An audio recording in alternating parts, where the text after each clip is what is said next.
Now, I could be wrong, but my understanding of pathways is that I think many of you are caregivers, right? And that's a term, it's both a sort of a character trait, but also we can find ourselves in that role in our family systems for a variety of different reasons. And so I do feel that being a caregiver or caretaker does present a certain, I recognize that it does present with a unique relational challenges, right? Mm-hmm. And I do think that much of this material should be transferable and generalized regardless of the context. Obviously, there will be some nuances in areas that we'd have to make special accommodations, but generally speaking, I think most of the material should generalize to different contexts. And if not, just ask me, because I'm sure I'll find some way. Again, sometimes even if it's different, there are just basic tenets around how we relate in our biology and the neurobiology that I think is enduring regardless of context. So as I said here, caregivers, it's critical to take a moment to understand how your self-regulation and your ability to show up for others is embedded in your ability to set boundaries. So there's a lot of this topic. I'm so curious about what you do know about boundaries, and I'll open it up once we finish this intro. In my opinion, boundaries are protective and loving for self and others. So that is going to be the frame for today.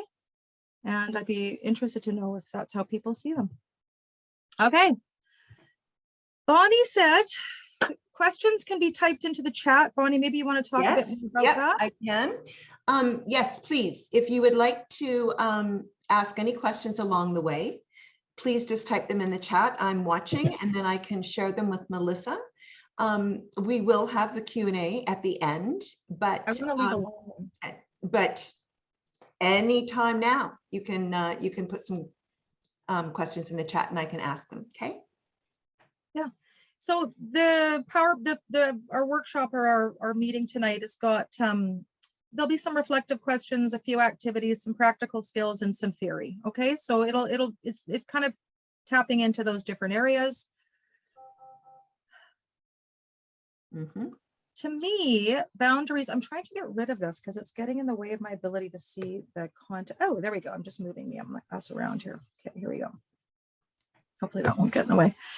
So when you think about boundaries, the way I define it in general is we'll get to more classic definitions as we move along. But to me, it's more than this idea of standing up for yourself or me time or whatever these concepts are about what a boundary is. I see these as vital tasks that directly, like tasks. So in development, we have these different tasks. And with all the clients I work with and families, what I find is if we meet these tasks, and it's kind of like the slats on a bridge, and boundaries are part of the same thing. It's embedded in development, in healthy development, right? So it's not just a concept, it's part of what we need for healthy development. And so it's like the suspension bridge. I often use that metaphor for the cap system. Oh, you guys, you're not all here, but there's a suspension bridge in North Van, and there's a big ravine underneath. And you have to kind of put each piece of wood at a time, but people always want to run to the middle or to the end and get to the outcome. If you just put one slat, so in terms of human development, it's one task at a time. Okay, and we get in a very integrated, strong way. And when we're strong in our nervous systems, our relationships are strong, right? They're not mutually exclusive. We're hardwired for connection. And boundaries are part of how we connect. That's the, not necessarily irony, but that's the truth of it all from a neurobiological standpoint.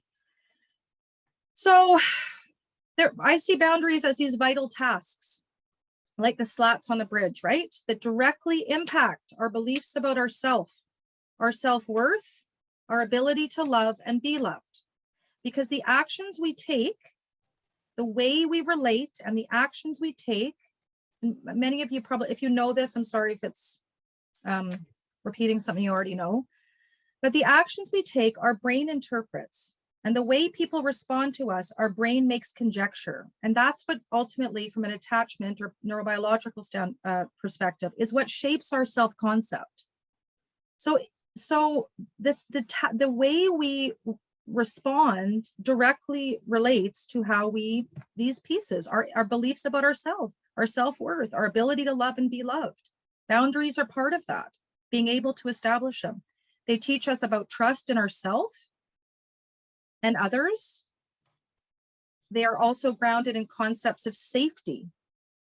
And then the release of oxytocin that happens in the body when we feel safe, right? Boundaries help us feel a sense of agency, self-determination, and safety. Versus defense, when we feel threatened and our right brain, right, gets us into that fight flight response, and then we're in cortisol. And now we're like this. And the saddest part when families or couples come into my office is so often people come in and they're in defense because inadvertently they don't feel safe anymore with each other. Not physically necessarily, but sometimes, right? And so our job with families, couples, whatever it is, and even individuals is how do I bring more of a sense of safety into my interactions, right? And what does that look like? So that I can have oxytocin, and when I have oxytocin, my nervous system is regulated, right? And now I can use my left brain. We'll talk more about that later. So now I can connect and collaborate. So boundaries are vital tasks to get this, right? To stay out of defense and cortisol. Now we're in fight flight. Now we're antagonists. And with your loved ones, you don't want to be an antagonist, especially if there's high stress and trauma. We need to be calming the system, calming our systems, so we can then be a safe for the person, and then they regulate off our nervous system, right? Mm-hmm. So if some of these concepts are new, it's okay. And if some of them are familiar, I'm glad. Because this to me is the best way when we really understand that the human organism and how we can optimize it, right? Instead, and also normalizes it. A lot of the stuff we don't choose. We just kind of go into fight flight or go into so once we understand how we work, we can have more outcomes that are more optimal. Mm-hmm. Yeah. And then sorry, Bonnie's like, wrap it up. So anyways, defense and cortisol. I got on a roll, Bonnie, I told you. No, it was good. And then once you're in that state, so now you've got boundaries going.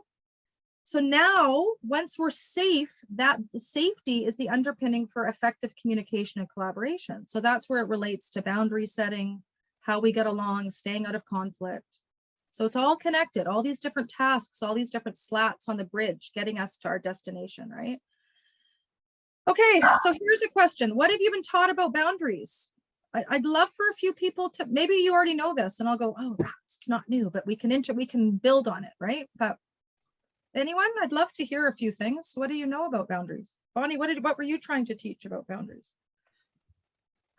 I was trying to teach people that it was in order for us to be able to help somebody else, we had to be able to name what the issue was in order for us to tame it. So yeah. That, you know. Dan Siegel, that's neurobiology. Very good. So that's Dr. Dan Siegel, which most of you have probably heard about. That's great. Mm-hmm. Name it to tame it. And we've got a couple things in the chat. Nikki has said that boundaries means loving. Yeah. Ingrid has said people who don't respect your boundaries are not respecting you. And setting boundaries is part of respecting yourself. Yes, it is. Good, Ingrid. That's what Cheryl Strayed says later on in one of our other definitions. Very good. Agreed. Mm-hmm. Anyone else? What did people teach you? Anyways, you can just think about it. Because if you want to set boundaries, the very first thing you have to ask yourself is, what are my beliefs about it? Sorry, is someone talking? Oh. No, it was my dog barking. Oh, okay. That's okay. We've got learners. We got learners here. I love a good learner. And Michelle Brown says, what can I accept around, sorry, just lost that. What can I accept around people interacting with me in my world, my space, my house, my car, my home? So that's great. And love that. What can I accept? Yeah, what can I accept? No. Mm-hmm. Mm-hmm. But there's this point, this measurement, this awareness before just accepting. There's a point where you stop and you use your left brain and you reflect. And even that is protective, right? Mindfulness, observer stance, you're conscious, and that's safety. So that's excellent. Yeah. Another one, walls. Boundaries are walls. Oh, interesting. See? Yes. So there is a lot of that there's beliefs that boundaries are rejecting. Okay. And I'm going to go ahead. as someone in my, this is another person, as someone in my 20s, there is this concept of distancing yourself from someone. Right. That's really interesting. I wonder where that, well, this is what I'm saying. He's confusing ideas about what a boundary or a limit is, right? Is it distancing? Is it having to reject? Is it a wall? And today I'm going to be talking about, I don't think so. And I mean, unless there's an actual physical barring a physical safety issue or an abusive situation or something that requires that, right? For physical or emotional safety. Right. And here's a very interesting one that that I think this is where we come up against this. I mean, we come up against this, my sister and I, all the time. Yeah. I was taught that setting boundaries was a bad thing to do. It meant you didn't love someone. And yeah, that's not what they really are for, but it takes us a lot to understand that. So, and at this point, and I have a handout at the end, and there'll be a worksheet that kind of goes through a summary that'll be available on our website, or I'll give it to you, Bonnie, whatever's easiest. Sure. Because I know it's a lot of material, but the very first step, if you want to be able to set a boundary, is you must be aware of your biases. Anytime we want to make a change, whether it's to create more or to create less, if you're very, very boundary, like over boundaried, under boundaried, you have to know what your beliefs about it are, because they show up. I don't know how many, if you know of this, but behavior, our emotions show up in our behavior, and I talk about that later. So it's extremely important to know what your belief systems are, because that's going to show up in your actions more than your logic will a lot of the time. And you probably know this, but so if you have this idea that boundaries are bad and there's fear around it, that's going to show up when you, in your assessment of a situation and your ability to set one. So all you have to really do, you don't have to heal it, you just need to know it. So step one, first question is, if you're writing any notes or something, is what are my beliefs? What are my biases? They're not good, they're unsafe, they're mean, they're rejecting, right? They're rigid, whatever it is. Okay, thanks you guys. So today we're going to be going through some of the biases and current beliefs. We're going to be redefining boundaries and the science to explain it a bit, which I'm sorry if it's a bit much, but information's good. I think knowledge is power. Contemporary definitions of boundaries, and how do we know when we need one? What are the signs? There's always a sign. Our body will tell us, right? What gets in the way of setting boundaries, and then what do boundaries look like in action? All right, here we go. Bonnie, just tell me if I need to stop or anything. Sure. Yep. If there's any problems. So I think this is really important. Any conversation about boundaries, I think we really need to look at this idea. Has anyone heard of Dr. Porges' polyvagal theory? So this is he's a neuroscientist and a psychiatrist, and he's done a ton of work. A lot of therapists, this is relevant for therapy as well, but it has the attachment science lens. But he's basically talking about, he's sort of revolutionizing about what do we need to stay in what's called our social engagement system, right? As human beings, where we're safe. Like, how do we keep ourselves in a state of safety, where our nervous system is calm, we're not getting triggered in our right brain, we're not getting flooded, because when that happens, we lose our capacity to keep ourselves safe, others safe, make good decisions, use our left brain, logic and reason. We get into that later when we talk about Dan Siegel, right? So it's this idea that there's ways that we can interact, and that understanding that, there's these other pieces: safety, danger, human development, social connection from a neurobiological perspective, okay? We want to get you guys, even when we set boundaries, you can stay in an optimal social engagement, right? Because that's what you really want. You want to be able to say, especially for your loved ones, this doesn't work or this works, and maintain connection. Right? So that's what this is talking about, is how do we behave, how do we respond, or knowing that our brain and body is always scanning for cues of safety and danger. And it's something we have to know about ourselves. Okay. We don't just live in our logic or our left brain. A lot of what we do is happening from our trauma, from our amygdala, from our right brain, right? And it's happening just by assessing, and it's happening from our lived experiences, our history, our belief systems. So we need to be able to Just be aware of that. And it's just a necessary first step. So, and ultimately we want people to stay in their true self state. So some of the things I talk about later are going to have this concept embedded in it, right? We want to stay out of our fight flight. That's our sympathetic nervous system, right?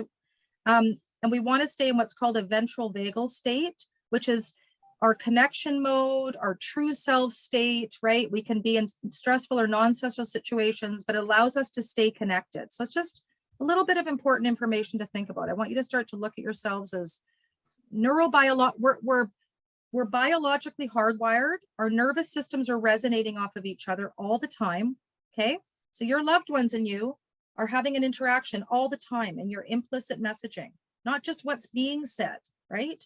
And if you're, it's your nervous system is picking up another person's nervous system. So it all connects to boundaries, right? For self and other. When we interact with others, we pick up facial expressions, tone of voice, bodily movement. So that's that scanning. The brain and body is always scanning, especially if you've been living in a stressful situation where there may or may not be what it may have registered as trauma or not. You're hypervigilant, you're scanning all the time, right? So it's just important at this point to know that, right? We read thousands of social cues from our environment, and as we interact with others, our sense of self is being shaped. Okay, we learn about ourselves, others, who can we trust, who's dangerous, but we're wired for connection, right? So in order to survive, our bodies are designed for observing, processing, and responding to our environment. Mhm. This is important too, because when someone's experienced trauma, their ability to scan the environment for danger can become skewed. As our surveillance system kicks into overdrive, it can read cues in the environment as dangerous that might be neutral to others. So the whole point of this is, reflect, ask yourself, like, are you aware of times that you're in a state of safety, especially as it relates to boundaries, right? What are the cues that you're in your fight flight? You're not in your ventral vagal. When does your body feel safe, right? And if there has been trauma, right? Are you, when you scan or you're about to set it, because a lot of times it's the fear to set the boundary, right? There's a lot of fear and shame around that, which we'll get into later.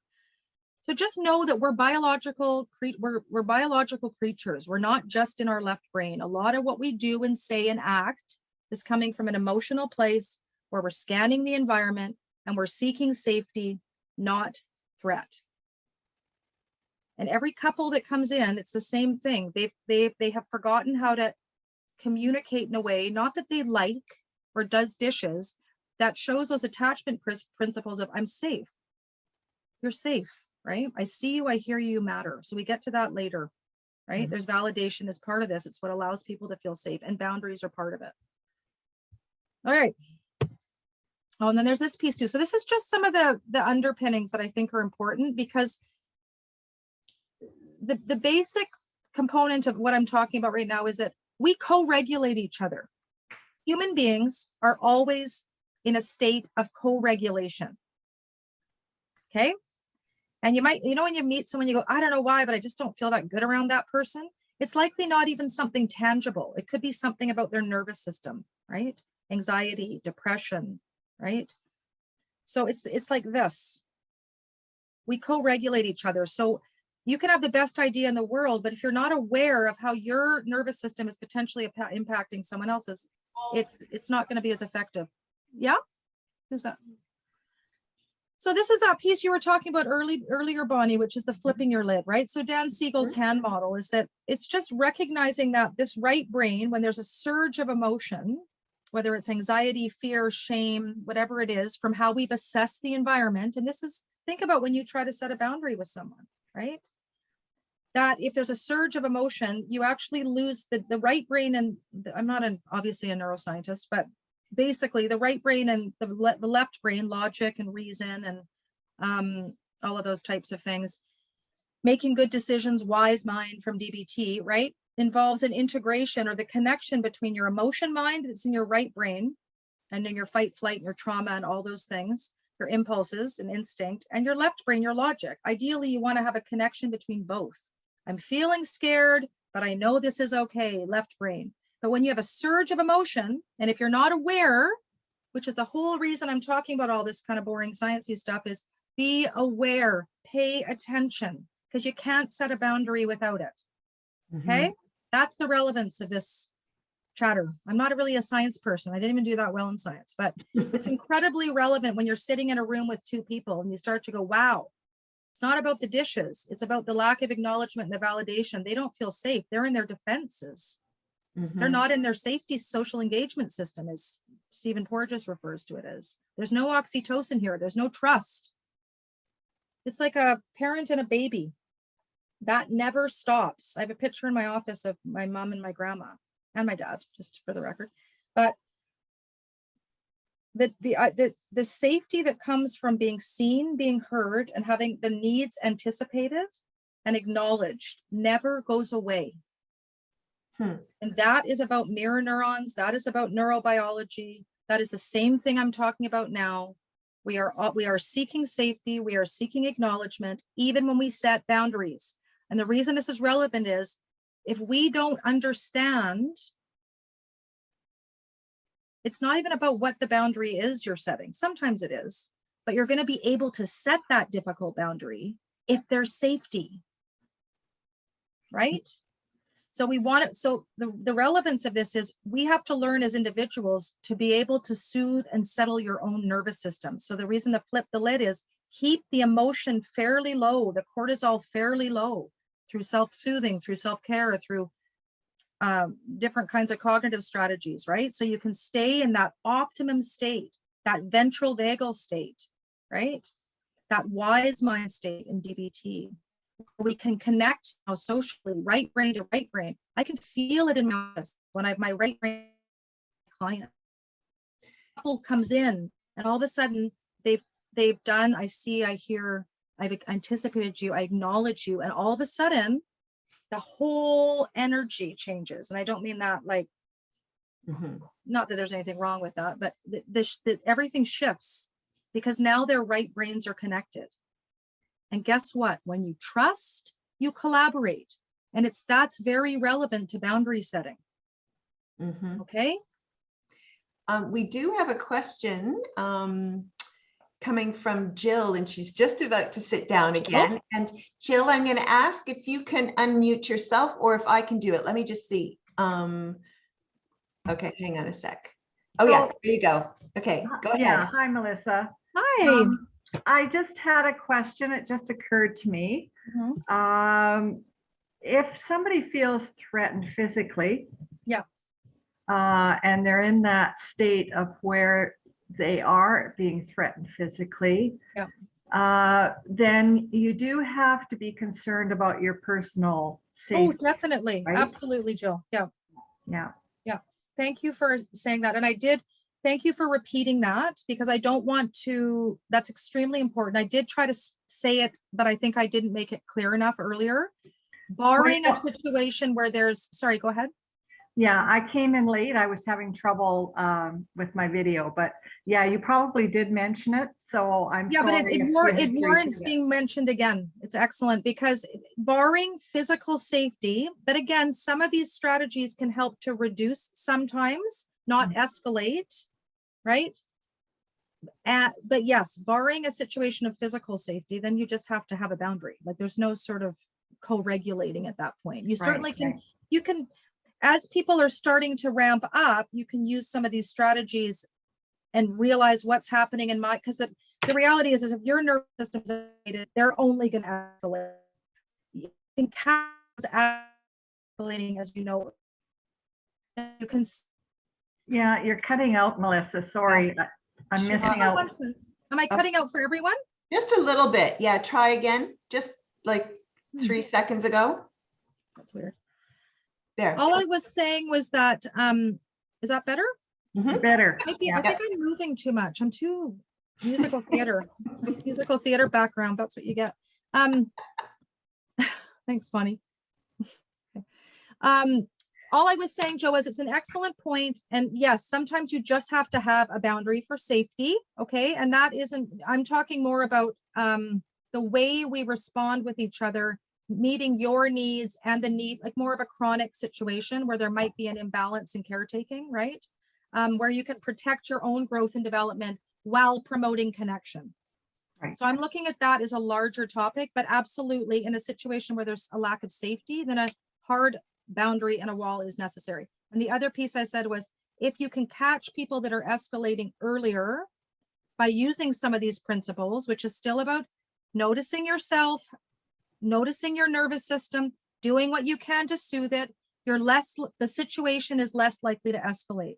Because if you're the caretakers in the family, you're the person that you may be the person with the most capacity in the family, right? To regulate the nervous system.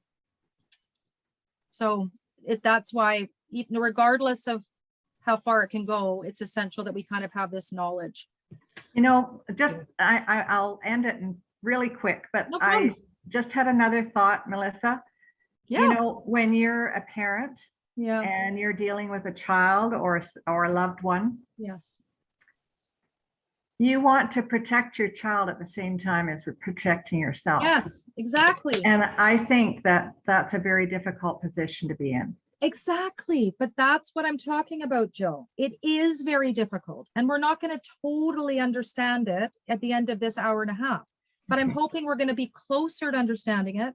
And I'm very happy to talk more about, like, to give a booster, explain things more, because you're exactly right. What I'm talking about is how do you both protect it is possible, although challenging, to protect self and protect other, even if what you want is different. Mm-hmm.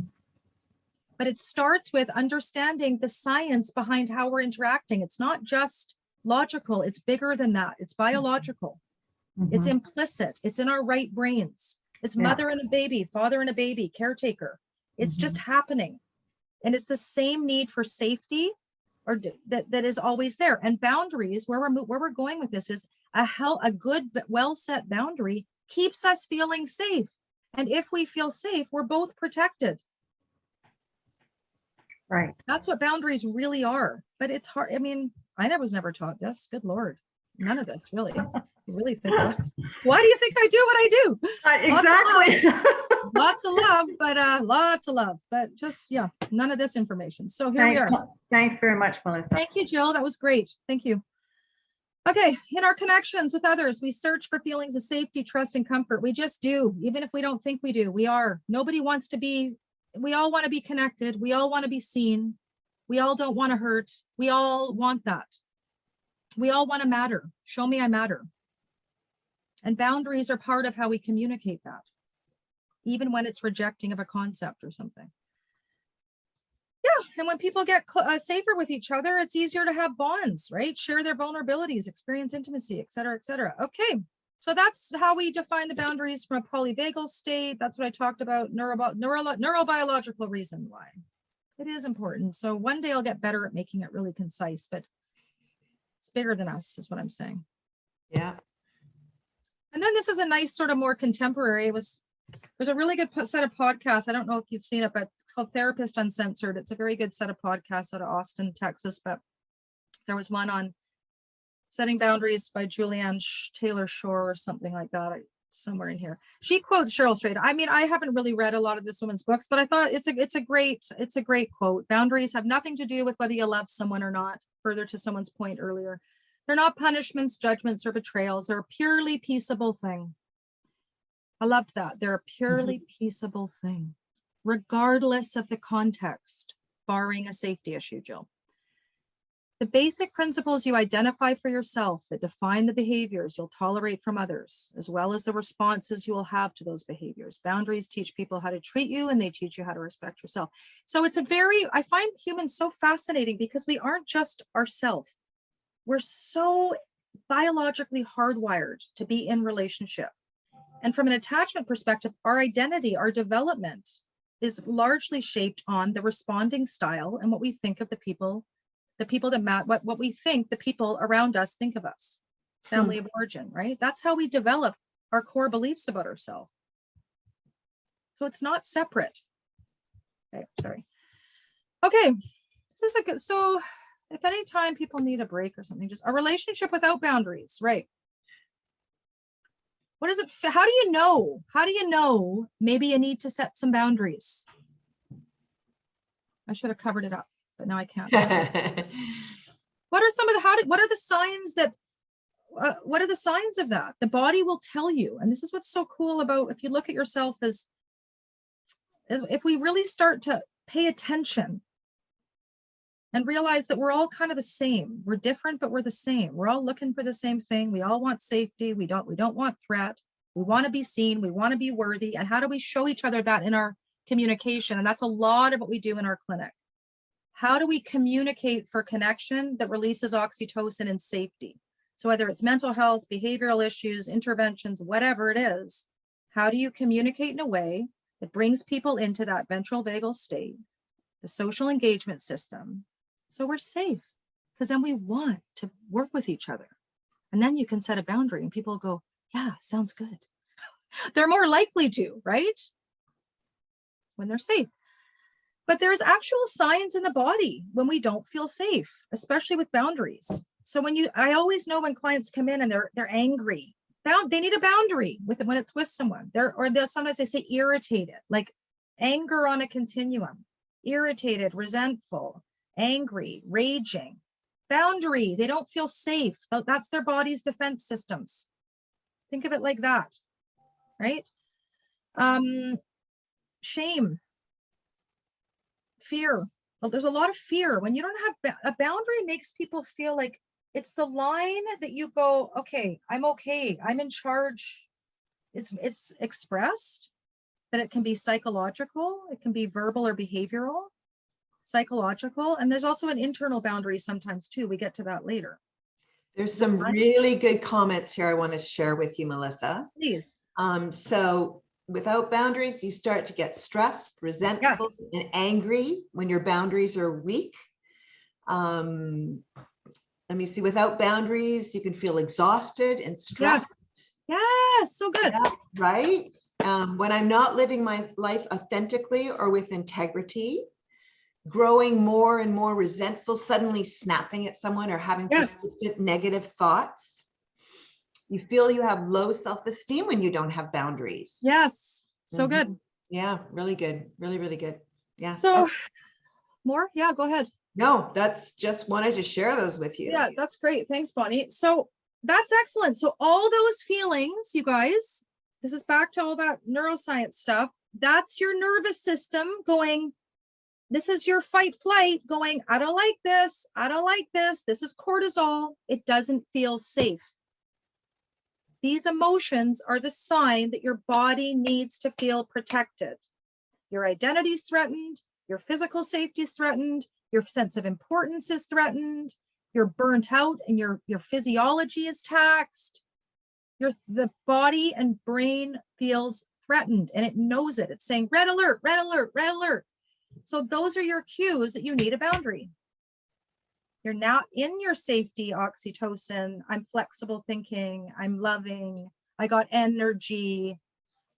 You're in your right brain defense system. Very good. The other thing that happens when you don't have boundaries is you don't really have any agency. There's a hopelessness. You know what I really find, and this might resonate with some of you if you do a lot of caretaking. My clients come in and I've literally said to them, are you invisible? Do you exist? I say it in a bit of a nicer way, but because when you spend so much time focusing on other, we forget. The brain doesn't even look at ourselves anymore, you guys. And my heart breaks for any of you that are in that situation. And I must tell you that you can come back to self and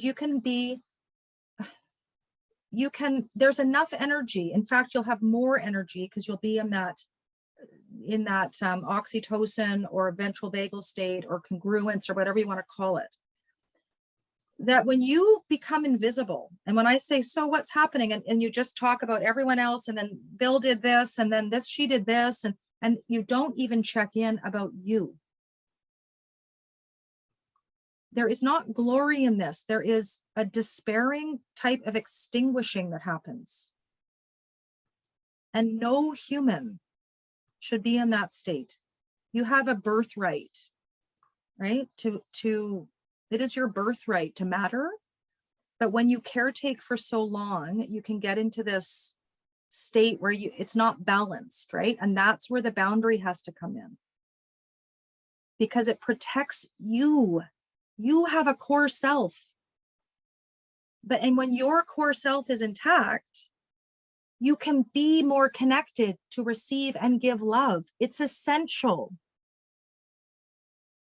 So if you're feeling any of these things, or you realize, no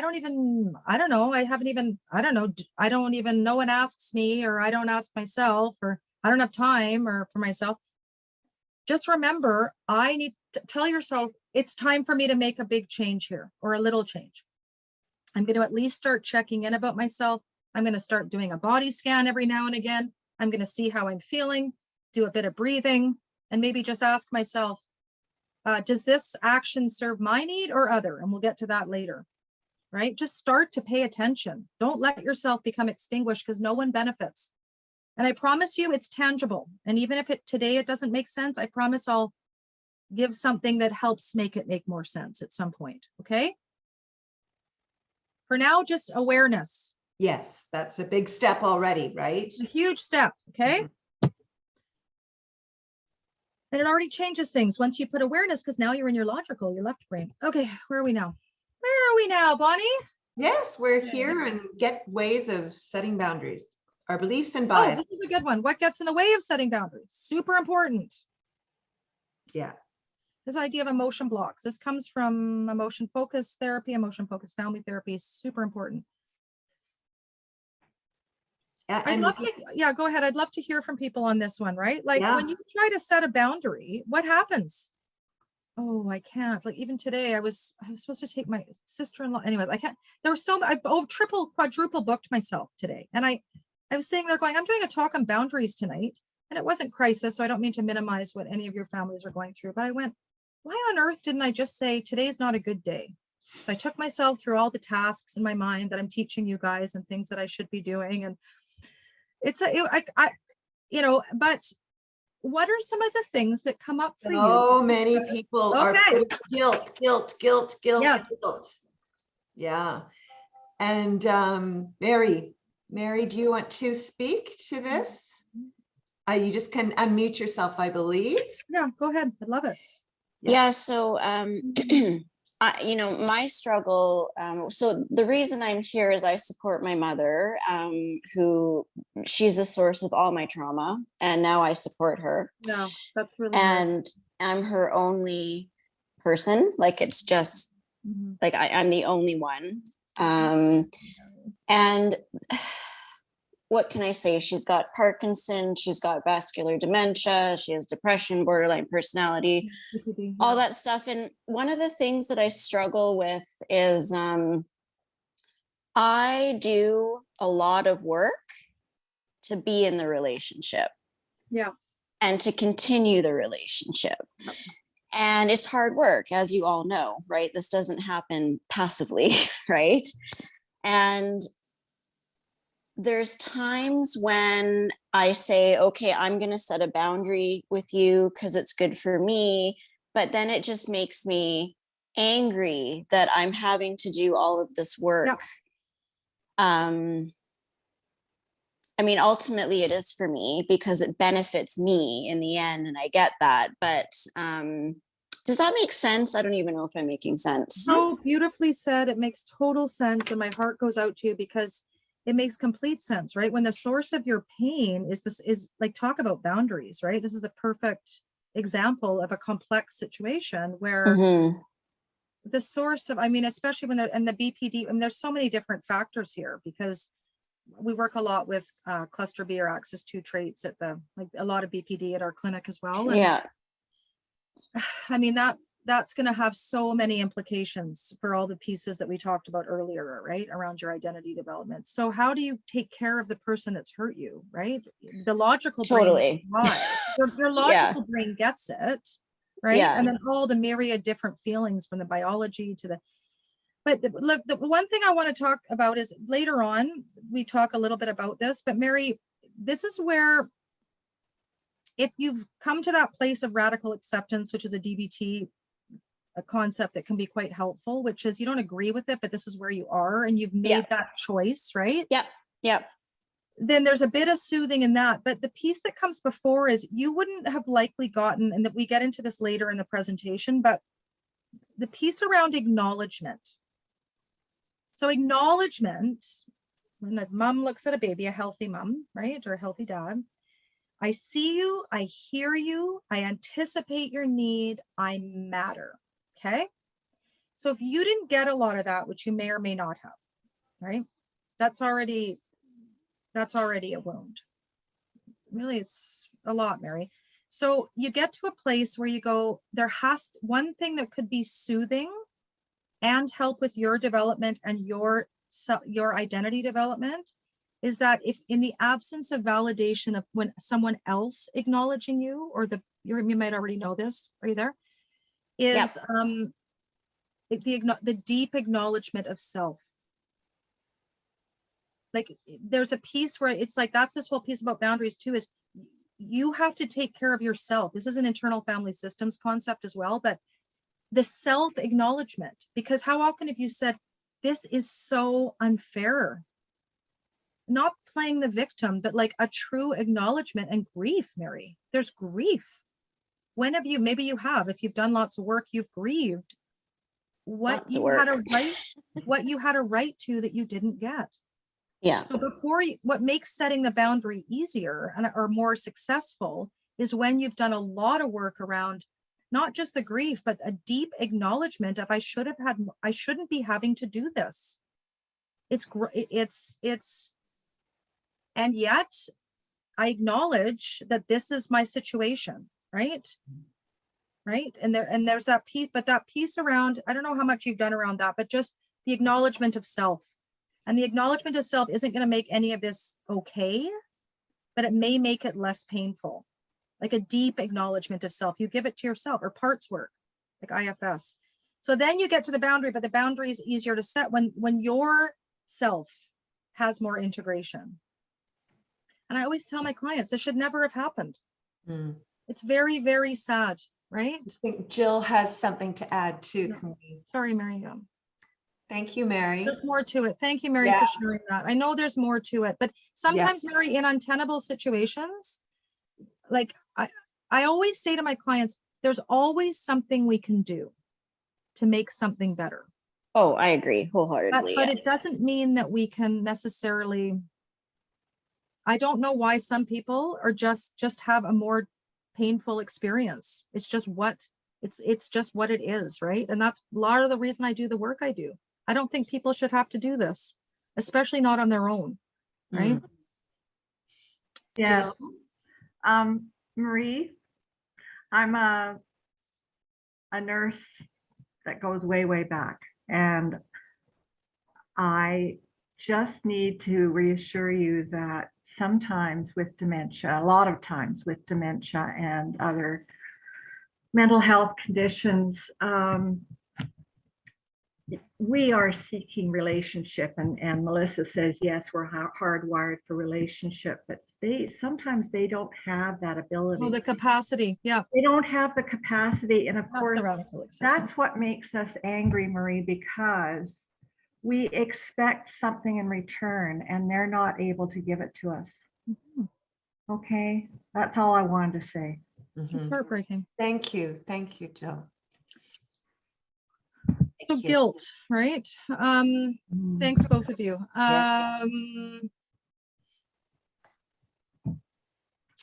So we can talk about this more later, but just reflect on what comes up for you and where does the guilt come from, right? We get into this later, but lots of times, I don't know if I have a different slide on that. No, we're getting to kind of the end of this part, but the guilt, do you guys know where that comes from before I talk about it? I mean, things like that, we've been conditioned. So it's either going to be, what was the messaging? What role was I put into? What was I told was my role, right? And sometimes it's like in a situation that Mary's talking about, if you had a parent for whatever reason that wasn't able to meet those needs, I see you, I hear you, you matter, your needs are more important than mine, right? If you had a parent that for whatever reason wasn't able to do that, right?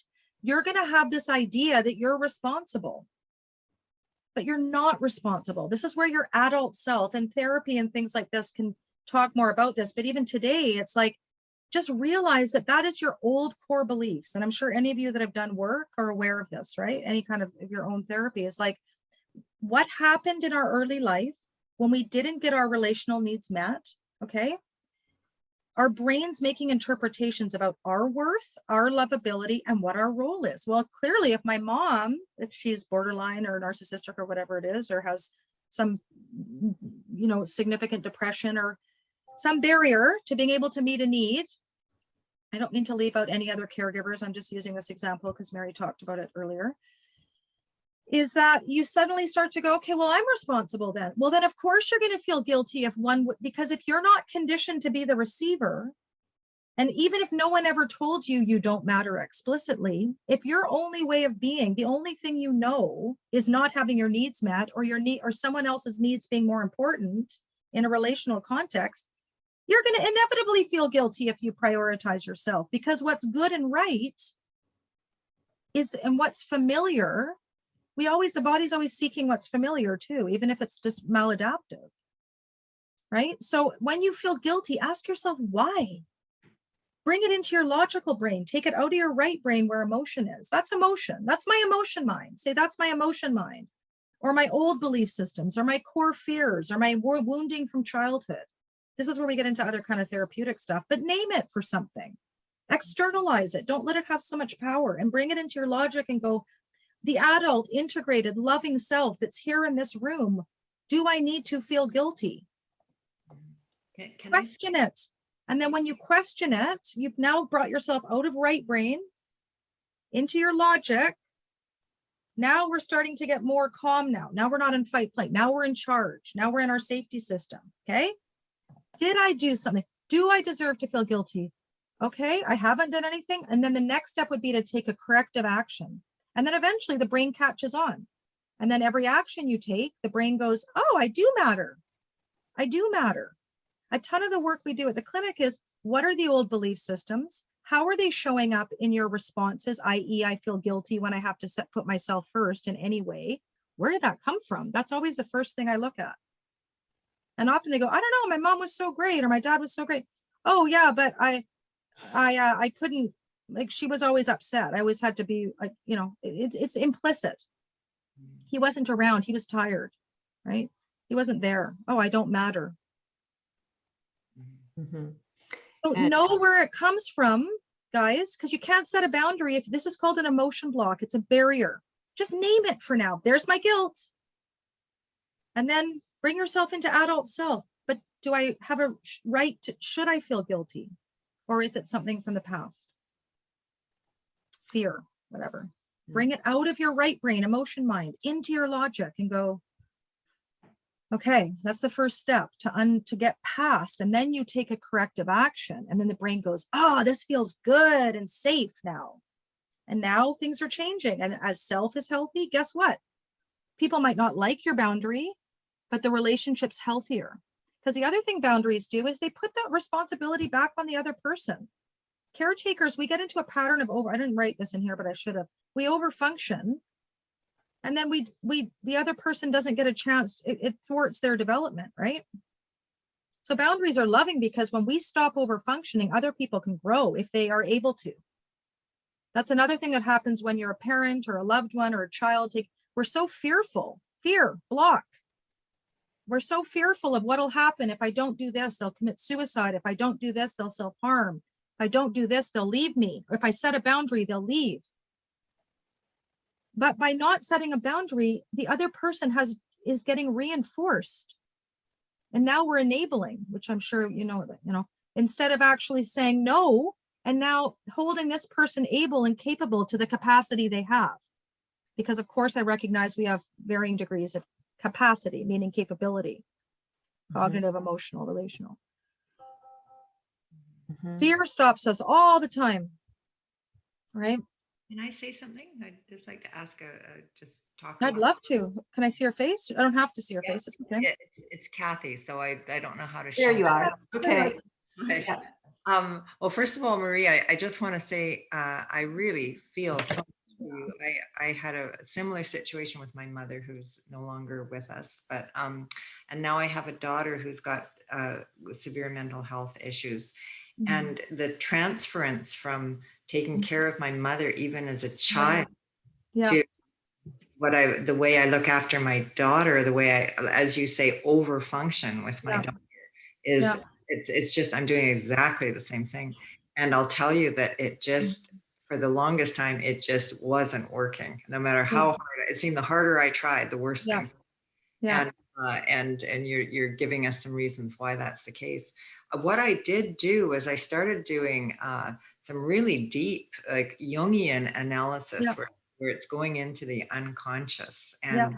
And it's, for me, it was just amazing because I could it started to happen on its own. My health started, my mental health started to just develop on its own. And now that I'm actually feeling totally fine about having a pretty darn good life, even though I've got a daughter who's got some pretty severe mental health issues. And the amazing thing is, now it might be totally coincidental, but I don't think it is. The amazing thing is that she is beginning to function. She is. Yes. Oh, I could cry. This is so good. Yeah. And I just, Yeah. so I'm really hearing what you're saying. And I think it's just, to me, I've experienced that.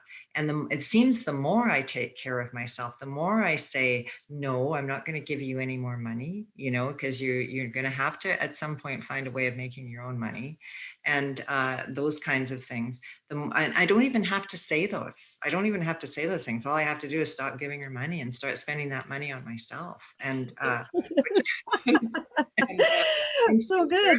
Figure out ways of taking care of herself. So I just wanted to say that. I just wanted to pull that together. And I'm really enjoying this too. And it's kind of, this is awesome. That's like it's such a good, and whatever the therapeutic work you do, because you probably will have to give yourself some time and some work, whether it's Jungian or whatever the exploration is. I mean, this is exactly what I'm talking about, Catherine. When you start to acknowledge, like the mom to the baby, the dog, you're starting to validate self, like what I was saying to Marie earlier. Suddenly your nervous system's more intact. It's not a perfect science, but it does typically work this way to varying degrees. And then suddenly that reinforcing pattern that now you're integrated. Your daughter's going to actually be calmer because she's regulating off of you on a neurobiological, and you're not over functioning. So she's now able to go through your fear. It would have been fear, right? Right. And it is, of course it's fear, because it's wonderful. It's so good. So brave. And so you don't want her to commit suicide, Of course. But it was a leap. You had to take a leap. Something in you did something different. And I'm not going to put you on the spot today, but I'd be asking, what shift, what in you just said no, and no, I'm not, and you're saying it was sort of an evolution as you started to it almost came from my inner. It just came naturally. It wasn't from the head. It was kind of from my inner self. But something in you said, I have to start paying attention to myself at some point. And it's not gratuitous and it's not superfluous. It's essential. That's what I always tell people. Enough. And then look at that. Now she's got nothing. She has to find her way. You can't keep holding her hand. You had to let go of her hand and walk alongside her so she can trust that she can walk. Because we can't do it the whole way, right? And then you're also right. I just want to say one more thing, and then I'm going to stop talking. But one thing that I've noticed, exactly what you're saying, is that I'm much more able to just be a loving, and have a great relationship with her and say, I really love you, and I can really hear what you're saying, and and so I have a much better connection with her, and I think she feels more loved, oddly enough. You hear from the very beginning, this is the whole thing. As you're more integrated, you have more of a capacity to love, but you had to do the difficult thing of saying no more, whether it's about money or emotions or about whatever the boundary or the line is. And of course, as you are more resilient, there is more love to offer. But it takes a leap of faith, especially when we're in that, humans, we're creatures of pattern and conditioning.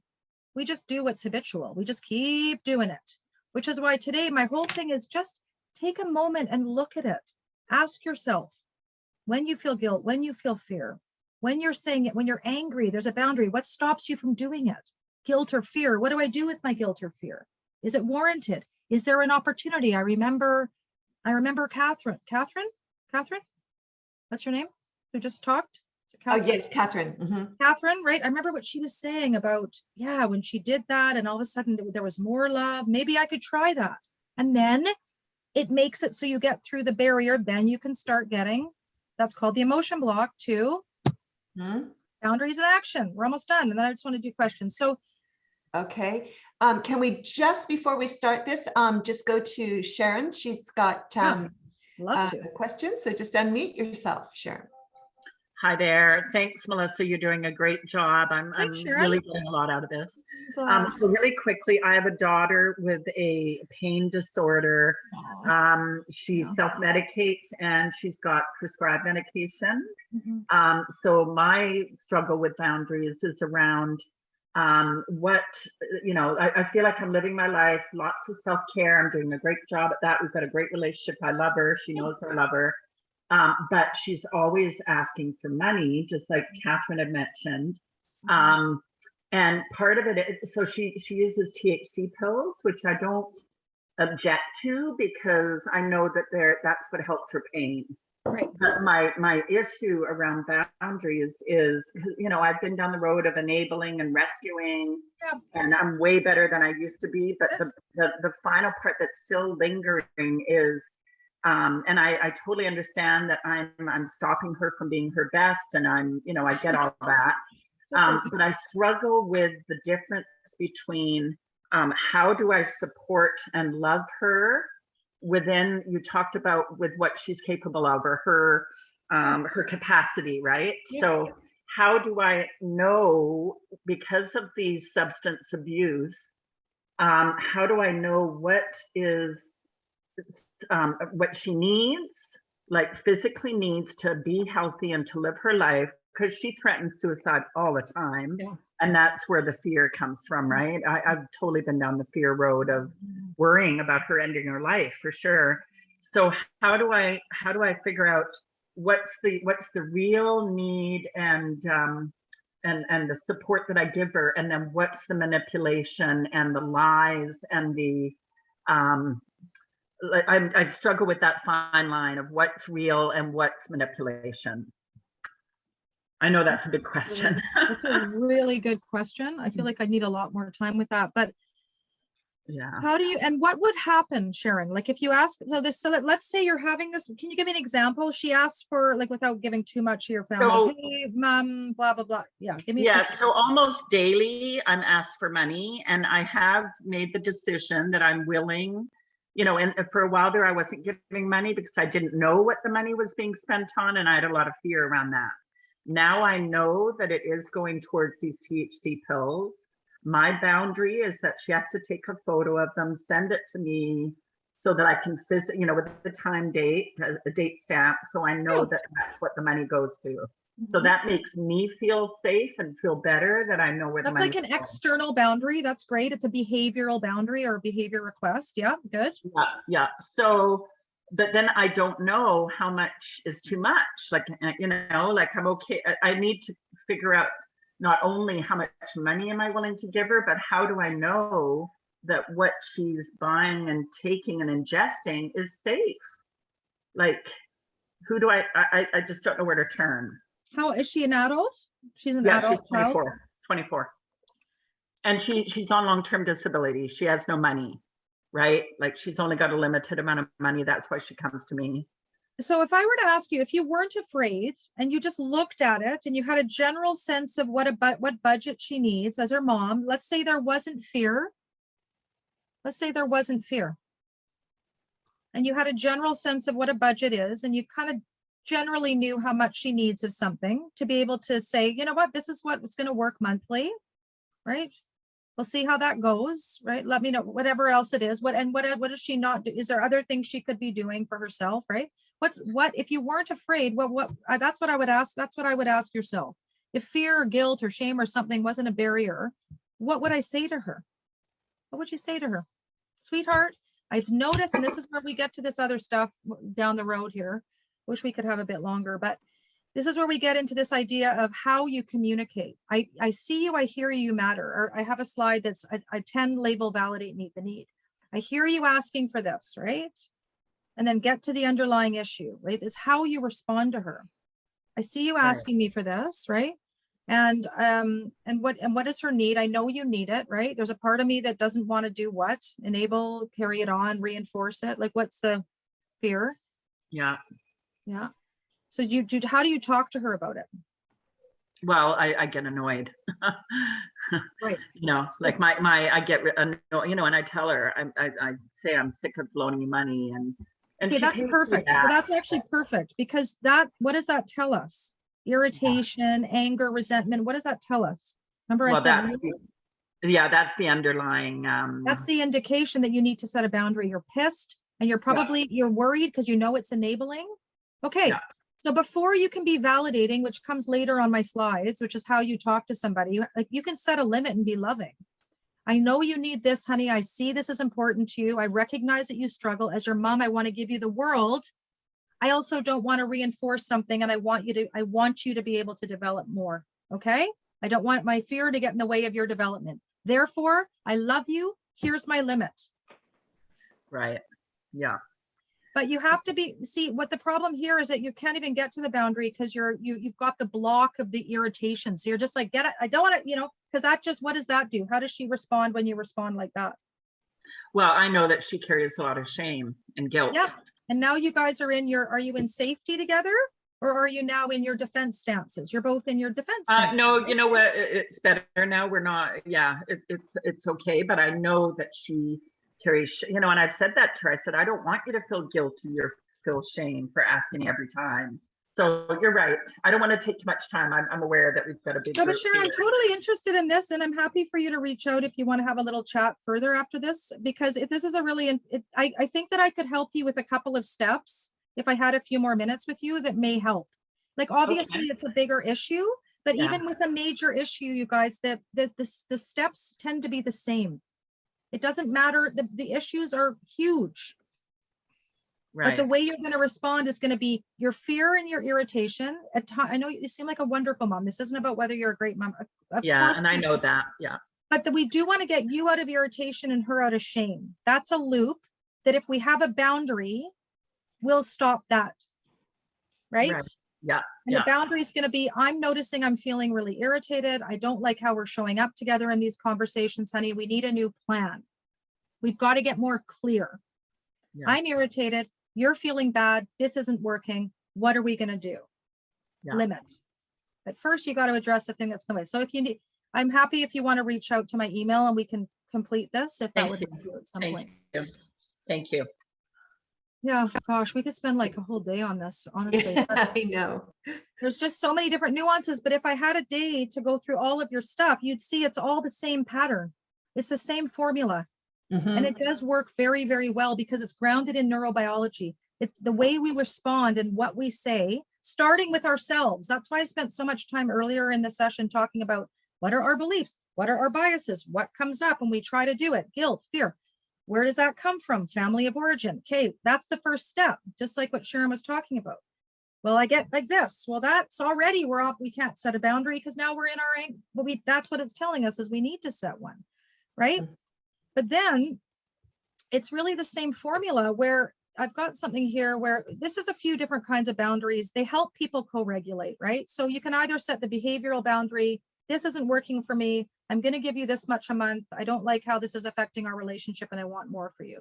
Psychological boundaries, we can talk more about this another time and I'll give a handout for it. But that's about this moment where you you go through this process. I love it because she talks about a Jello wall. This is from Julianne Taylor Shore, and I'll cite it in the bibliography that we'll send out after. But it's this idea of when someone gives input, we're really habituated to it. Someone says something, we find ourselves balking with boundaries. Imagine there's a Jello wall. I've actually been using this lately. It's really good. And before the person can you take it in, you go, wait, is this statement true? And is this about me or that person?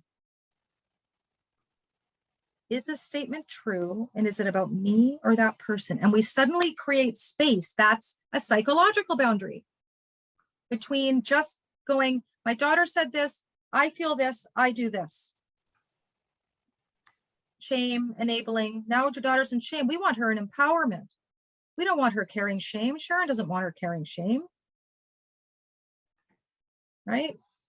So is this me or is this them? And then the containing boundary we can talk about later, but that's more a piece inside where we can talk about that another time if there's an opportunity. But that's parts work. Like my younger self is afraid. I need to soothe my younger self so that I can be the adult self we talked about earlier to be able to establish this. The little girl in me that's afraid of not being loved can't say this to my husband, but the adult part of me, left brain, says, I got this, we're good. So there's just different kinds of boundaries. This is one of the last slides, you guys, and because I want to leave a little bit of time. The base, and I'll print all this up, but know your biases. Like when you're trying to set a boundary, know your blocks. We talked about this. What are my old patterns, my beliefs? Just that self-awareness part. Now you're out of your right brain and you're into logic and reason. Then reframe your bias and redefine your purpose. We know that boundaries are loving. They're peaceable tools. They hold people able. I'm the worst at, like, my kid, it's up to my, anyways, like, you know, I'm not the, but I'm saying we all do it. Like we know what's best and we don't do it sometimes, right? Until you can go, every time I snuggle my little guy, and I love snuggling with him, I want him to actually be able to be in his own bed. I want him to feel empowered. I mean, these are little examples that are not dealing with the crisis that many of you are dealing with, but it's the same principles apply. I'm loving and I want to communicate to this person that I know they can handle it. They're able. Every time I give in, we both know we're doing that, guys. People know. We're all participating and colluding in something that's not helping, and we love each other, right? So the most loving thing, so you reframe it. Then we talked a little bit about these different kinds of boundaries, and then notice how it feels different. And this is really important. The next step, which we didn't get a lot into, but Bonnie, if there's any interest, I'm happy to talk about this more later. Okay. The second part, if we ever had more time together, I would spend more time with you guys on the script of how you say it. And we call it emotion coaching. So it's like, know yourself, know your biases, find out what gets in the way, and then know it's going to maybe feel a bit weird because it's different. It's kind of scary. When I ask someone to set a boundary, sometimes I get a post-traumatic stress reaction from people. You know what dissociation is? You've probably seen dissociation. I'll be like, okay, let's do this. And you see the person go into a freeze response, fight, flight, freeze, safe, danger, right? So even though it's healthy, it's become terrifying just from repetition of not doing it. But that goes away when you do it. It's called exposure therapy. Emotion coaching. And then what you do is once you set your boundary, there's a language. Honey, I know this is hard. We haven't done this before, or I know this feels scary, right? And then I see you. I see that you're angry at me.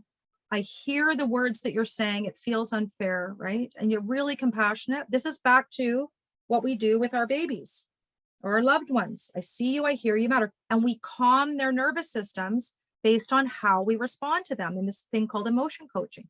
So I see you, I hear you, you matter. I know it's hard that I've changed the way we've been doing things. And you probably are feeling like I don't even care. I get it. That makes sense. And you acknowledge it. And when you get acknowledged, back to Marie earlier today, I think it was Marie, yeah, oxytocin happens. So when you acknowledge yourself in a really fundamental way or acknowledge someone else, it releases oxytocin. What's oxytocin? It's part of the safety system of the brain. Now we're calm. Now we're in our social engagement. We're connected now.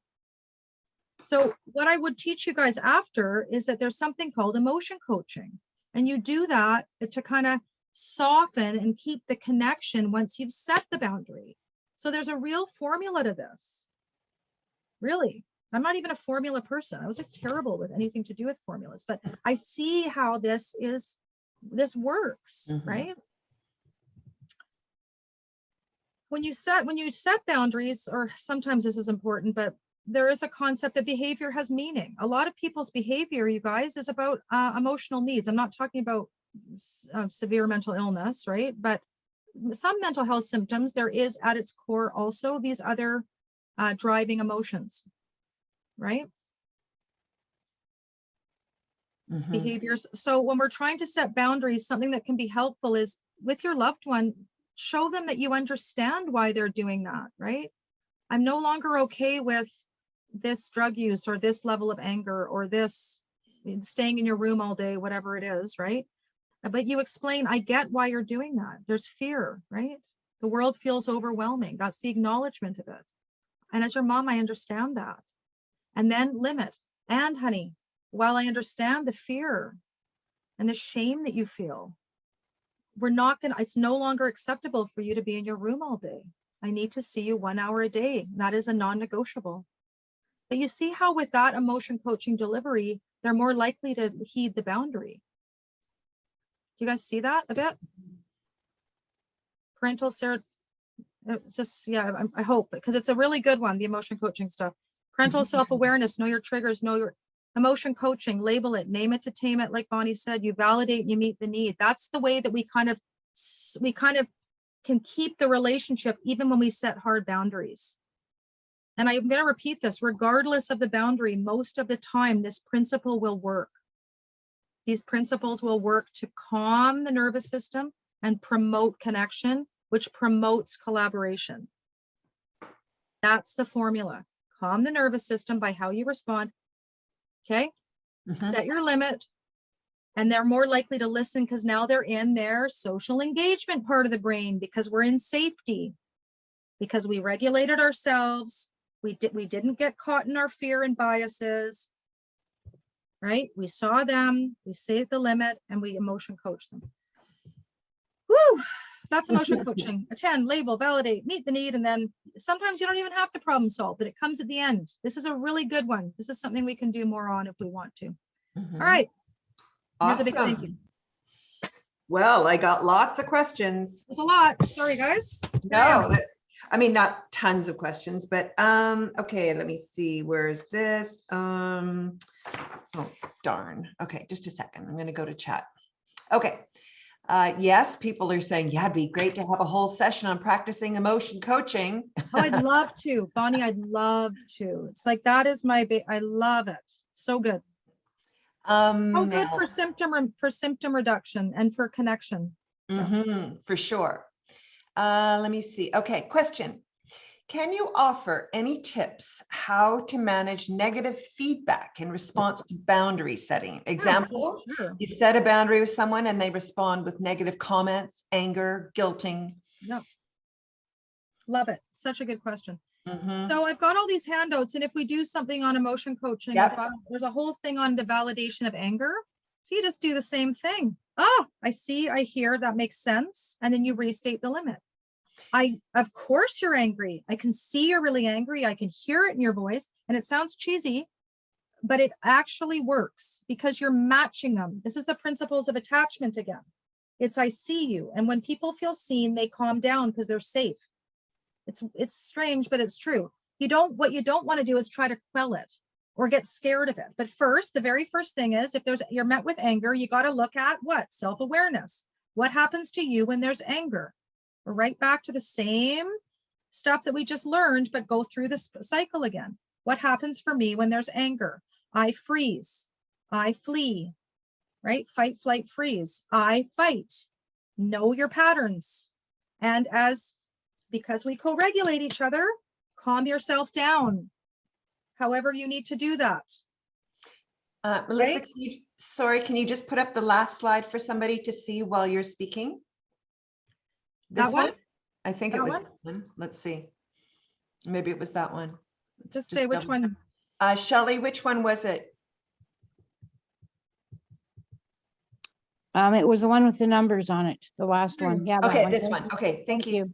So when there's anger, you first notice what happens in your body, because guess what, guys? If you freeze or fight when the person, so you've set a boundary, the person fights. Now, if you're the parent or the loved one or whatever, if one member, if you fight, flight, or freeze, if you go into your defense system, now you've just ruptured, now we're not connected anymore. So we can't do anything anymore. So you have to bring yourself back into the social engagement part if we're trying to get an outcome met. And how you do that is you notice the trigger that's happened, you name it to tame it, which is what Bonnie was talking about earlier from Dan Siegel. When you name a feeling, it calms it in the body. do some diaphragmatic breaths or whatever you need to do to regulate. And you go, I'm here, I'm present, I'm bigger, stronger, wiser, kinder. You bring yourself back into the equation and you go right back to these steps. I see you're angry. You even match it with your tone of voice. And then I hear you calling me a big whatever. Like, I was going to swear, but I won't swear with you guys. You don't know me well enough yet for me to swear, but I do. So just saying, take it easy today. And then you go, and then you go attend, label, validate the emotion. Of course you're angry. Why wouldn't you get into there? This is where it gets a bit weird. People think it's going to escalate. It doesn't. People escalate when you invalidate them. All humans do. When you tell them what they're feeling isn't happening, we don't calm down, we escalate. So you match them. You're not agreeing. You're just saying, I see you. Look, and then you go, of course you're mad. I've just changed something we've been doing for 20 years. You're like, what the heck? And then you go under the iceberg more. And if we do another session, I'll show you about going in deeper. But it's like, you go to why that would hurt them under the iceberg. Of course you're mad because you're also feeling scared, hurt, fear, shame, or loneliness. I've never said no to you. You don't know what it'll look like. You're probably feeling like hurt, fear, shame, loneliness, that I've changed something for you. This isn't how we interact, honey. And you'll see how by doing that, all of a sudden, when people get seen, they go like this. It's so fascinating. They go like this. Not totally, but depending, because now I'm being seen. Now I'm in my safety part of the brain. Couples, parents, and kids, because now I've seen you. Now you've engaged my right brain, the social engagement system that Stephen Porges talks about, the polyvagal theory. That's why I started with all this boring stuff in the beginning. And now they go, I'm safe. Oh, okay, mom. Now I kind of get why. Okay, I don't like it, but I get it. Of course you're mad, honey. And then there's fear, and you're probably feeling I've left you out to dry. And then you get into problem fix or problem solve. I want you to learn how to do this because I believe in you, and we'll do this together. I will do this with you. You won't be alone, but I will not do blank. Do you get that boundary part? I will do, but I won't do. But at that point, they're with you. Relationship intact, goal met, you're safe, they're safe. That's the angered one. Yeah, beautiful. Cool, right? Yeah, really. It's real. It's the real thing. I do this all day long. Yeah. This is what happens. Well, you've seen it work with us. So. I sure have. Wow. What a blessing. Yeah. Thank you. Well, I think, oh, just hang on a second. Yes. Thank you so much, Melissa.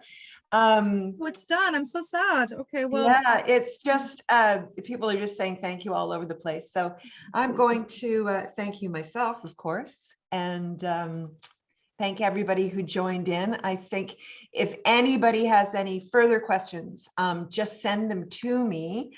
I'm going to ask Joe to please put up a little survey. I think that he can do it.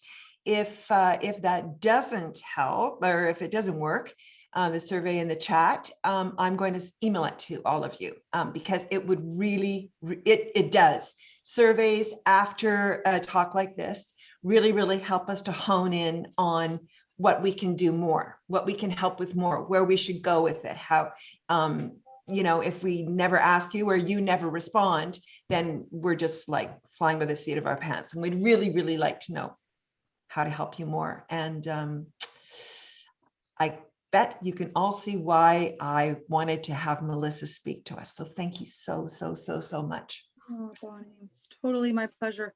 Thank you for giving me this opportunity. I'm so happy to be here, seeing your beautiful face, and I'm very grateful to be with all of you. And I appreciate you sharing some time.